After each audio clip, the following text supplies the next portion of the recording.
이번에는 저희가 좀 다른 뉴스를 살펴볼 텐데요. 박근혜 정부 시절에 국정원장이 총 3명이었습니다. 박근혜 정부 시절에 국정원장이 총 3명이었는데, 오늘 이제 구속 영장 심사를 3명이 동시에 받고 있습니다. 그 소식도 저희가 짚어봐야 될 텐데, 그 전에 먼저 재판을 계속 보이콧하고 있는 박근혜 전 대통령이 오늘 외부의 모습을 드러냈습니까? 노원지 기자, 이게 무슨 얘기예요? 네, 그렇습니다. 재판 보이콧한 게 10월 16일이니까 딱 한 달째 되는 날 모습을 드러낸 건데요. 허리 통증을 이유로 병원을 찾은 모습입니다. 이게 오늘 모습이죠? 네, 지금 영상을 보시면 검은 옷에 경호원들을 둘러싸여 있긴 한데 지금 휠체어를 타고 그 분홍색 그 덮개로 덮고 있는 박근혜 전 대통령 모습이 보이실 겁니다. 잘 보이실지 모르겠는데 마스크를 쓰고 이렇게 휠체어를 탄 채로 이동을 하는 모습인데요. 그러네요. 오늘 오전 9시쯤에 구치소에서 나와서 10시쯤에 이제 서울 성모병원에 도착을 했고요. 예. 그리고 이제 치료를 다 받은 이후에 점심 식사를 하고는 2시 반쯤에 다시 병원에서 나와서 이동을 하는 그런 장면을 저희가 보여드리고 있는 겁니다. 예. 벌써 3번째 외부 진료를 받는 건데요. 기억들을 많이 하실 테지만 그 허리 통증으로 오늘 진료를 받았었는데 오늘도 허리 통증 때문에? 네, 오늘도 허리 통증이었는데 8월 30일에도 허리 통증을 호소하면서 재판을 받던 도중에 이동한 적이 있었고요. 그리고 발가락 통증을 호소하면서 7월 28일에도 병원 치료를 받은 적이 있습니다. 예. 근데 이준석 의원께 질문 드릴까요? 네. 박근혜 전 대통령 혹시 오늘 영상이 준비가 되면 좀 보여주세요. 박근혜 전 대통령이 이제 휠체어 탈 때요. 저 주변에 지금 검은 양복 입고 있는 다수의 남성들이 보이지 않습니까? 그렇죠. 네. 전 저분들이 누군지도 궁금하고 일각에서는 저게 또 과도한 특혜 아니냐 이런 좀 지적도 있던데 어떻게 보시는지요? 아무래도 이제 언론 노출이라는 것이 또 이제 편하게 되는 상황이다 보면은 또 언론 취재진이 많이 달려들고 이렇게 되면은 안전에 위협이 될 수도 있고 하기 때문에 특혜라고 볼 수는 있겠지만은 말 그대로 거물 수감자이기 때문에 그런 정도의 경호는 제공하는 것이 이제 구치소 소속의 입장인 것 같은데. 예. 다만 이제 오늘 이제 영상을 보고 많은 사람들이 이야기하는 건 실제로 박근혜 대통령이 본인이 어쨌든 거부해서 그렇든지 간에 건강이 많이 안 좋아진 건 사실인 것 같다라는 이야기를 하고 있고 예. 지금 특혜 논란 같은 경우도 지금 계속 나오고 있는데 왜냐하면 과거에 진료받을 때는 재판 일정이 과도해서 좀 그랬다라는 이제 이야기를 할 수 있었지만 지금 재판 일정이 없는데도 이렇게 되고 있다는 거는 네. 혹시 박근혜 대통령이 재판 보이콧뿐만 아니라 스스로의 건강을 지금 좀 잘 살피지 않고 있는 것이 아닌가라는 우려도 낳게 하기 때문에 아마 구치소 속에서 철저하게 대응해가지고 예. 건강관리까지 할 수 있도록 해야 될 것 같습니다. 알겠습니다. 박근혜 전 대통령은 오늘 강남에 있는 모 병원에서 치료를 받고 2시 반쯤에 병원에서 출발해서 한 3시 반경에 다시 구치소에 도착을 했다는 소식까지 저희가 전해드릴 수 있었습니다.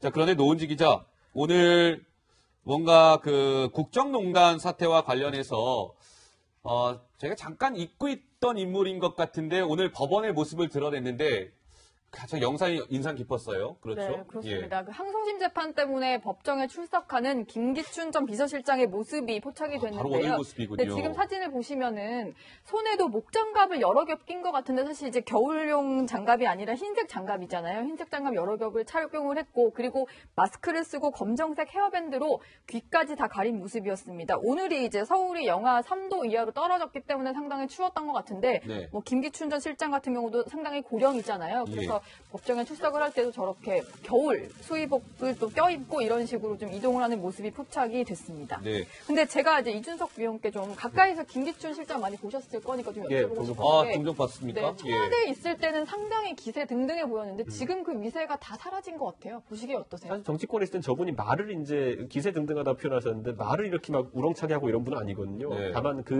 하시는 이제 말씀에서 옮겨 나오는 이제 풍채라는 것이 이런 게 있었는데 그런 것들이 많이 사라졌죠. 왜냐하면 권력을 손에서 내려놓고 이제 영어의 몸이 되다 보니까 그러다 보니까 저는 보면서 흔히 하는 말좀 권력무상이라는 말이 나올 수밖에 없는 그런 상황이 맞는 말이네요. 예. 알겠습니다. 자, 김기춘 전 대통령 비서실장 얘기까지 해봤고요. 제가 조금 전에 이 뉴스를 시작하면서 박근혜 정부의 국정원장이 총 3명이 있었다. 근데 3명이 동시에 영장 심사를 받고 있다라고 얘기를 했죠. 강병규 기자. 예. 만에 하나 이 3명의 국정원장이 구속이 된다라고 하면 영장 심사를 지금 받고 있다는 것 자체가 사상 초유의 일 아니겠습니까? 그러니까 하루에 새 국정원장이 그러니까요. 이렇게 검찰의 영장 청구에서 심사를 받는다는 것 자체가 사상 처음 있는 일이었던 것 같아요. 예. 지금 오늘 이제 출석하는 모습을 계속 쭉 보고 계신데 남재준 전 국정원장이랑 다른 국정원장이랑 좀 약간 태도가 조금씩 다르더라고요. 아, 그렇습니까? 남재준 전 국정원장은 이제 기자들을 밀치면서 좀 들어갔거든요. 아, 기자들을 밀쳤어요? 그러니까 이제 질문 공세를 퍼붓는 지금 저 모습이군요. 예, 이렇게 기자들이 다가가서 이제 물어보려고 하니까 좀 거세게 항의를 하면서 네. 상당히 좀 화를 내는 이렇게 세게 밀치는 모습이 관측이 됐고요. 예. 나머지 국정원장도 이제 기자들이 질문을 해도 아무 대답도 하지 않고 사실 지금 상태에서 아무런 대답을 한들 본인한테 불리하게 작용할 수 있는 부분이 크기 때문에요. 근데 이제 두 사람은 일단 검찰 조사에서 박 전 대통령의 그런 상납 지시가 있었다라고 일관되게 진술한 부분이 있었기 때문에 예. 일단 뭐 심사 상황을 좀 더 지켜보기는 해야 될 것 같아요. 알겠습니다. 뭐 오늘 밤쯤에 결과가 나올까요, 노은지 기자? 오늘 밤이나 늦은 내일 밤 새벽? 아니면 내일 새벽에는 결과가 나올 것 같습니다. 알겠습니다. 이 세 명의 국정원장은 이제 국정원의 특수활동비를 청와대에 상납한 그런 의혹과 혐의로 영장심사를 받고 있는 것이고요. 그런데 오늘 영장심사를 받고 있는 이병기 전 국정원장 같은 경우는 뭔가 가족적으로 큰 행사를 앞두고 있는 상황이라면서요. 네, 이거 저도 몰랐던 사실인데 예. 오늘 좀 새롭게 알려진 사실인데요. 19일이니까 오는 일요일이고 이틀밖에 남지 않았죠. 이제 아들, 장남의 결혼식이 예정이 되어 있다고 합니다. 근데 이병기 전 원장 같은 경우는 긴급 체포가 돼서 현재도 구속되어 있는 상태인데 예. 사실은 이제 결혼식에 참석하지 못할 가능성까지 염두에 두고 있다고 해서 네. 사실은 이제 혐의와 별개로 이런 가족, 장남의 대소사를 앞두고 구속이 된 아버지의 심정 때문에 좀 주변에서 안타깝다 이런 반응들이 나오고 있습니다. 알겠습니다. 여기에서 좀 짚어봐야 될 부분이 이런 것 같습니다. 아마 시청자 여러분들도 이 부분이 궁금하셨을 거예요. 그럼 국정원이 청와대에 보낸 그 특수활동비 지금 뭐 한 40억 원 정도 되는 것으로 알려진 이 특활비가 그럼 과연 어디에 쓰여졌을지가 명확하게 나온 게 없었습니다. 뭐 여러 가지 설만 많았죠. 그런데 이준석 의원께 질문을 드릴까요?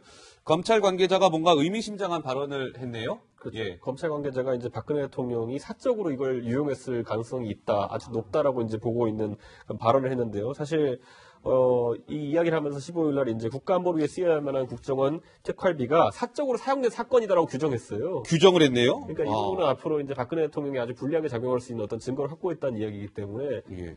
지켜봐야 되는데 저는 이것과 상반되게 또 서훈 국정원장, 현임 국정원장 같은 경우에는 예.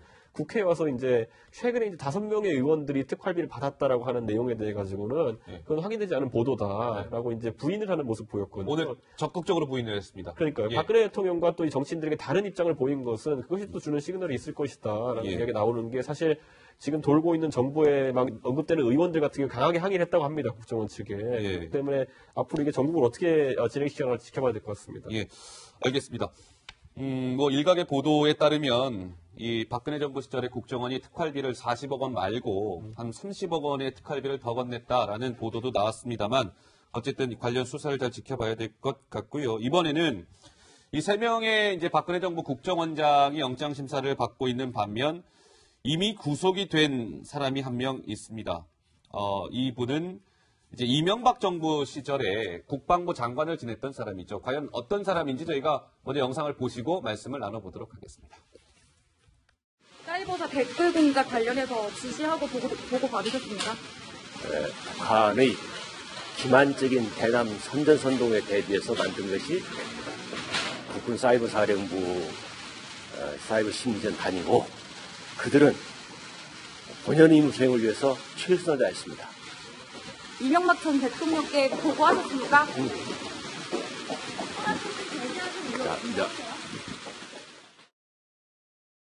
네, 국방부 장관 재직 시절에 이제 사이버 사령부의 댓글 공작을 지시한 혐의로 구속이 된 김관진 전 장관 얘기입니다. 그런데 노은지 기자, 김관진 전 장관에 대해서 우리가 조금 주목해서 봐야 될 부분이 있을 것 같은데 노은지 기자가 브리핑을 통해서 소개해 주시겠습니까? 네, 그렇습니다. 예.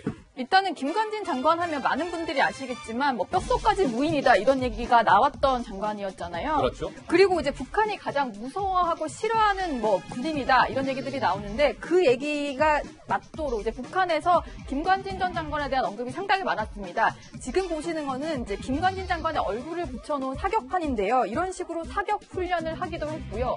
그리고 북한 방송에서 특등 호정광이다, 괴뢰패당 우두머리다, 이별 광신도다 이런 식으로 다양한 수식어를 붙여서 김관진 전 장관을 비판을 했었습니다. 수위가 높았어요. 네, 북한 방송의 목소리를 직접 준비해봤는데요. 함께 들어보시죠. 굶주린 잿빛 승냥이처럼 움푹 패인 잔인한 누나를 굴리며 전쟁 광란의 악명을 떨친 극악한 대결 미치광이 김관진 군사깡패의 유임은 네, 그리고 장관 시절에는 이렇게 백색 가루와 협박 편지가 도착을 한 적도 있었는데 편지 내용을 좀 소개를 해드리면요. 북의 최고 존엄을 함부로 건드리면 민족의 이름으로 처단하겠다 이런 내용입니다. 그렇군요. 근데 사실은 이게 북한 소행으로 추정이 됐었는데 실제로 발신자는 찾지 못한 그런 상황입니다.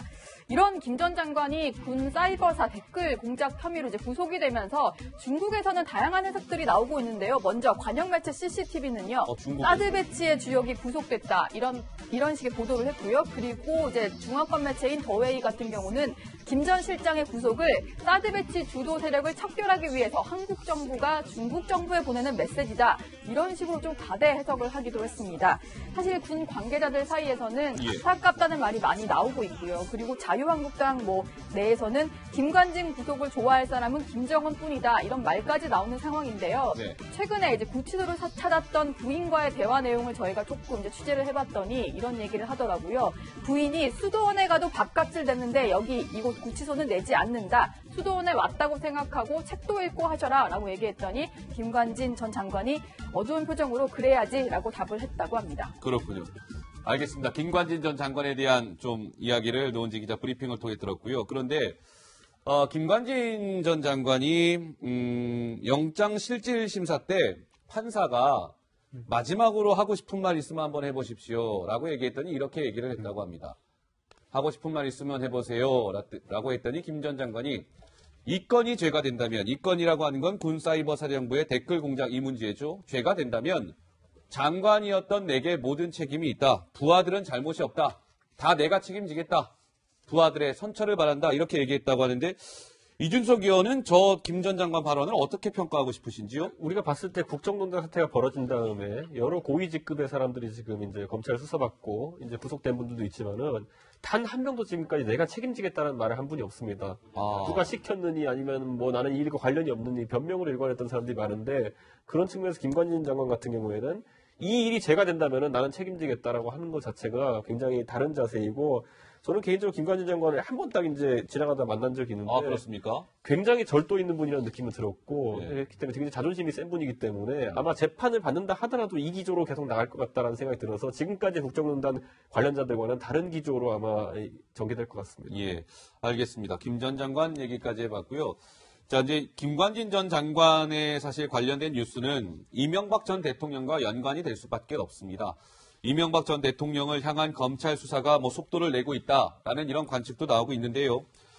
이명박 전 대통령이 어제 2박 4일간의 바레인 방문을 마치고 다시 한국으로 들어왔는데 이 과정에서 뭔가 좀 해프닝이 있었다고 합니다.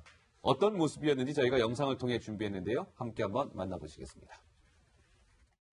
보수 대통령과 관련된 말씀을 측근들에게 하신 게 사실인가요? 날씨가 추운데 최근 정부의 정책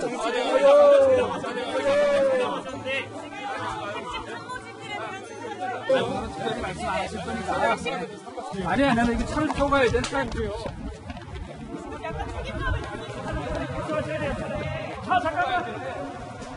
아니 그냥 가버리면 어떡해. 태워 가야지. 아니 내가 지금 저기 모시고 가야 된다니까. 이렇게 아무리 나도 기자를 몇십 년 한 사람인데 아직 말을 하고 싶어도 숨이 차서 못하겠어. 그러니까 좀 자, 곧 봅시다. 네? 곧 보자고. 네, 강병규 기자. 네. 어떤 상황이었던 겁니까? 이동관 전 수석 모습이 등장을 했는데. 사실 저 상황 때문에 기자들도 상당히 당황했거든요. 그렇습니까? 어디까지 쫓아가야 되느냐라는 그런 고민이 많았는데 예. 일단 이동관 전 수석이 이제 홍보수석 출신이다 보니까 기자들을 이렇게 정리를 하고 입장을 주로 이제 얘기를 해야 되는 상황인데 일단 기자들을 정리하다가 이명박 전 대통령이 탄 차가 먼저 출발을 해버린 먼저 출발했군요. 예, 시위대도 있었고 이런 상황이 있었다 보니까 빨리 출발을 한 건데 미처 이전 수석을 못 해온 거죠. 그래서 이런 상황이 벌어지게 된 겁니다. 예, 알겠습니다. 네, 일단은 공항에서는 아무 말을 하지 않고 저렇게 떠났는데 채널A 취재진들이 대치동 사무실에 좀 일찌감치 가서 기다렸다가 이명박 전 대통령과 참모들의 모습을 단독으로 포착했는데요. 그 모습도 한번 보시겠습니다. 하지 마세요. 그냥 여기까지만 하세요. 네. 경길 고생하셨습니다. 채널A 김도현 기자입니다. 공항에서 어떤 말씀하실지 많이 기다리고 있는데 그리고 지지율에 취해서 제발 오버하지 말았으면 좋겠어요. 지지율은 거품이에요. 신기루고. 내려가면 언제 그랬나 싶을 정도로 우리가 지난 역사가 다 그랬잖아요. 80% 같은 분이 한 자릿수 떨어지고 뭐 이러는 거 아니에요. 그러니까. 네, 이동관 전 수석이 이렇게 얘기하네요. 문재인 정부 지지율에 취해서 제발 오버하지 말았으면 좋겠다. 지지율은 거품이고 신기루다. 이건데요. 이명박 전 대통령 측이 이준석 의원 요즘은 이명박 전 대통령은 약간 좀 침묵을 지키고 오히려 주변 측근들이 뭔가 이제 적극적으로 나서서 항변을 하는 뭐 이런 분위기인데 이명박 전 대통령 측의 다음 스텝은 어떻게 될까요? 실제로 이명박 대통령 주변의 인사들은 상당한 전문가 집단들입니다. 예를 들어 법무를 담당할 분도 있고요. 지금 이동관 수석처럼 언론에 아주 정통한 분도 계시고 하기 때문에 이런 조직적인 대응을 하는 것을 보이는데 다만 지금 문제가 되는 부분 같은 경우는 이명박 대통령이 지금 해명한 부분이 있기 때문에 어느 순간은 직접 나가야 될 것이라는 생각을 하게 되고요. 그 상황 속에서는 뭐 이런 지적, 예를 들어 문재인 정부에 대한 공격 이런 것들은 사실상 보수 세력이 결집해가지고 이명박 대통령을 이제 지키려는 이야기인데 여기에 대한 반향은 박근혜 대통령보다는 오히려 적을 것이다. 왜냐하면 이명박 대통령께서는 그때 시대 상황에 따라 가지고 보수의 리더로 올라가신 분인 건 맞지만은 박근혜 대통령처럼 뭘 해도 박근혜 대통령을 좋아한다는 팬덤을 보유한 그런 분은 아니거든요. 그렇기 때문에 아마 이 메시지보다는 아마 아까 말했던 것처럼 전문가 집단에 의한 조직적인 대응이 있을 것이기 때문에 뭐 태극기 집회라든지 이런 대중적인 방법으로 대응하는 박근혜 대통령의 방식으로 아주 잘할 것 같습니다. 네, 알겠습니다. 자, 이명박 전 대통령 소식까지 저희가 짚어봤습니다. 자, 정치부 기자들의 리얼 취재. 여러분은 지금 정치데스크와 함께 대한민국 정치의 중심에 서 계십니다.